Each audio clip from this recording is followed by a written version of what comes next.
Vous savez, le nombre de personnes qui décèdent chaque année, l'INSEE a pu donner les études, ce ne sont pas seulement des gens qui souffrent de cancer de poumon, soi-disant même de diabète. Mais chaque année, les gens décèdent, c'est parce que il y a des addictions que les personnes ne peuvent pas s'y remédier.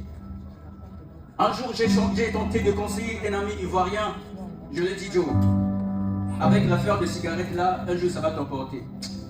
Il a dit, mon frère, moi-même, moi, tu me vois là, il faut laisser ça champion, ça n'a qu'à nous tuer. Et ensuite, j'ai compris, la cause principale qui fait que les personnes atteintes de cancer de poumon ne sont pas forcément de l'alcool.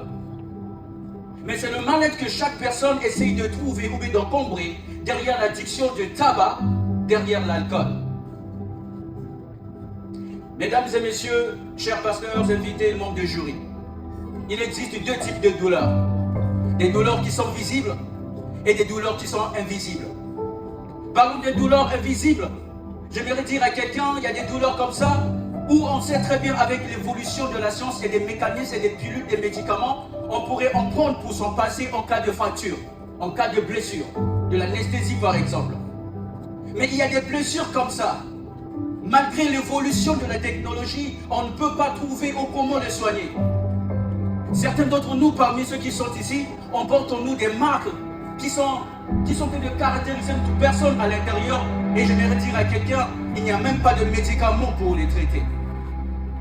Et à l'honneur de Fête des Mères, j'aimerais vous présenter mon héroïne, femme africaine, femme noire. En 1992, pendant que le soleil était au zénith, elle était là alitée sur le lit d'hôpital de Tarangaï. Entre sa réputation, l'oppression de la famille et le fœtus qu'elle portait dans son ventre. Mais elle a fait le choix de garder son enfant et d'affronter sa famille et d'accepter le rejet.